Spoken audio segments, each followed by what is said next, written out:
Hello, industrial growth marketers. Shane here from Evenbound. In this video, we're going to cover phase two of the go-to-market strategy for industrial companies. Now, if you haven't seen my first video, go check it out. We'll cover phase one, how you get started with the industrial growth methodology. But in this video, we want to cover how you actually build out the plan, right? So in this video, the ultimate goal is that we're going to talk through how you can put the right team doing the right things in place to increase your revenue. First and foremost, you need to put together a sales plan. So your plan should cover critical strategies or critical process stages, define actions and marketing that the sales team will take at each step, and establish that clear criteria for when you move prospects through the pipeline or how they progress throughout the journey of a deal. If you need to, put together a sales plan checklist. So, for example, discuss what the clear goals are, define measurable targets. So, ideally, maybe look at this on a monthly, quarterly, or even annual kind of cadence, but set the clear goals so you know what your team is striving for. You want to define life cycle stages so you know when someone is considered to be marketing qualified, as in they've engaged in enough content to show that they are kind of raising their hand or they're very engaged, all the way to being an SQL when sales teams will take a look at this lead, determine if there's actually potential for working together, mark them as such as the sales qualified lead, and then ultimately an opportunity where you've had a couple of conversations with this prospect, and then you can say, okay, we're now potentially a good fit for each other. Let's put a deal in place and nurture that through the process to ultimately figure out how we can best serve you and move forward with implementing the solution. So define your life cycle stages, map out the sales process so you understand key stages for how deals will progress, and then ultimately who also owns each stage of that journey as well, right? So you might have certain team members that are starting out in the very early stages of a deal. Ultimately, when you come to the end of a deal, when it's time for a contract signing, you might have a very different group or personnel in place that needs to handle that stage. So define that out, create the strategy, ultimately determining who will help get a couple of MQLs in the door, who will help nurture deals throughout the different stages. So this could be from like emails, calls, LinkedIn engagement, could be door-to-door sales, or if you're actually going in person on site. Make sure that you have a good plan in place for how often you should be doing that at each stage and who is doing this outreach. You can use a CRM like HubSpot to trigger when ultimately it's time for a lead to be handed off. Let's say from marketing to sales, once a certain criteria is met, how does a salesperson know that they're supposed to take the next step? So you can automate this a little bit where once a stage is updated or once a life cycle is updated, whatever the criteria might be, just have a clear understanding of when it goes from being a marketing person to a salesperson to carry it out from there.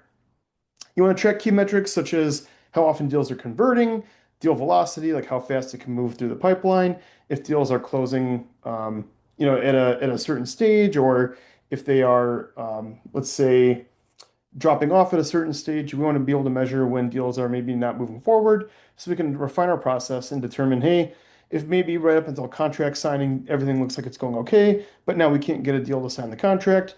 You need to evaluate your contract process to determine, hey, we need to refine something here and try something different just so we can continue to move deals through. So keeping track of those numbers will help you refine processes a little bit later on. You want to equip the team with scripts, case studies, and objection handling guides. It's a natural part of sales where someone might find a reason to not choose you as a solution, but if you equip the team with everything they need to know to handle different questions, different objections, you'll ultimately see that your close rate does increase.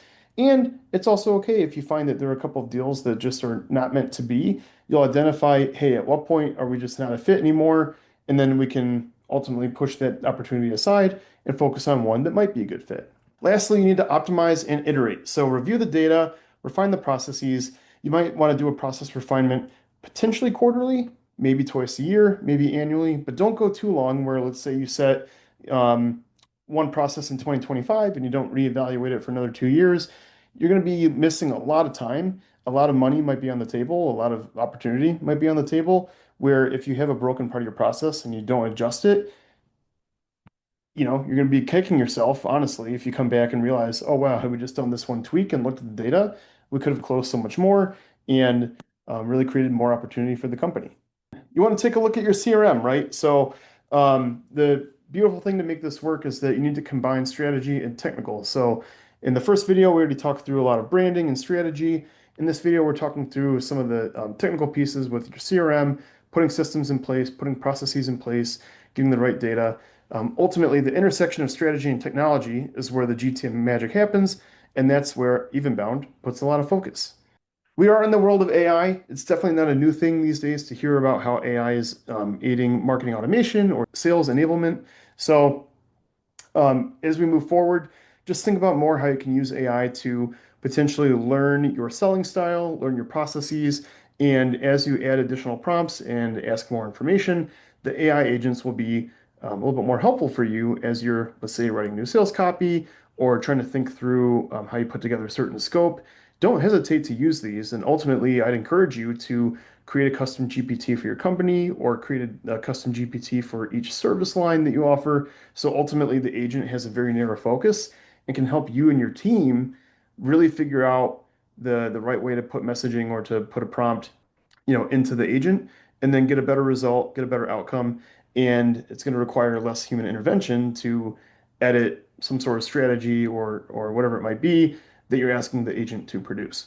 As we talked about even in the last video, but just to reiterate, you really need to understand your customer and buyer journey. So first, start off just with the buyer journey.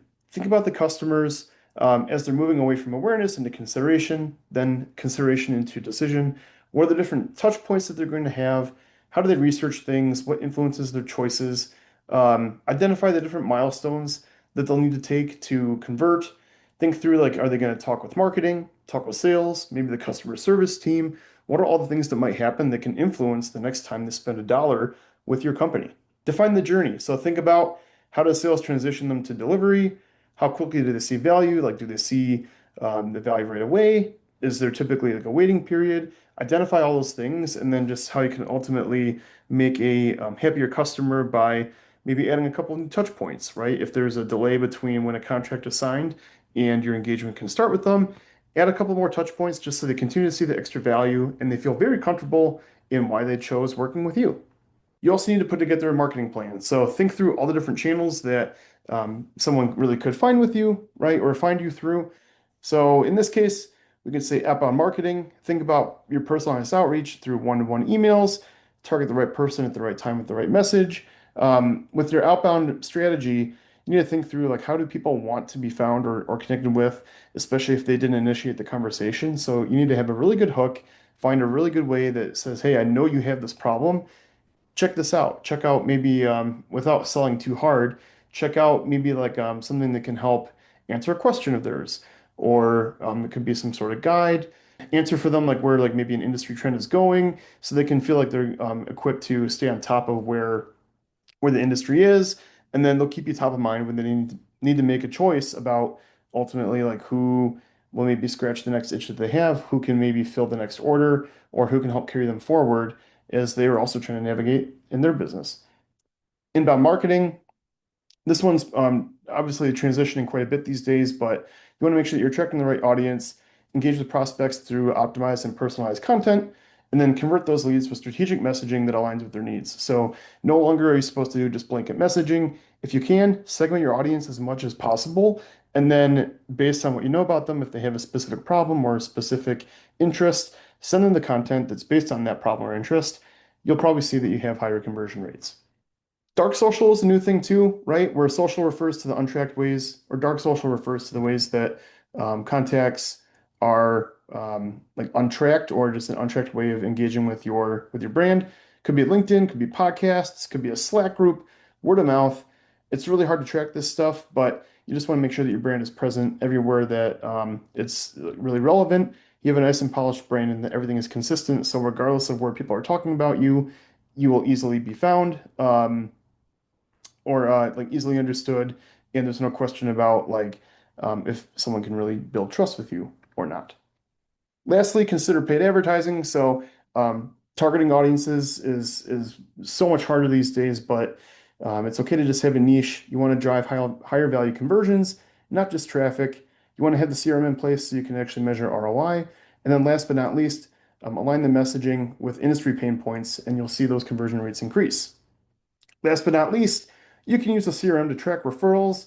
A strong referral strategy can help build consistent storytelling and measurable outcomes. So keep track of those customer stories Anytime someone is referring a business, log it in that CRM and then measure referral impact to understand, hey, for all those times that you are getting new business from maybe a friend of yours or a business just down the road, can you do anything with that to maybe produce more incentive to send more business and just make sure that you're really reciprocating as well and build a good strategy, build a good relationship, and you'll find that ultimately you'll see more success and you can convert a little bit more.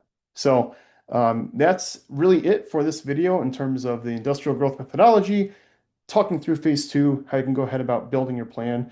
Check out my next video. We're going to talk through tying this all together, talk through phase three, which is operate. So thanks for watching, and I will see you in the next video.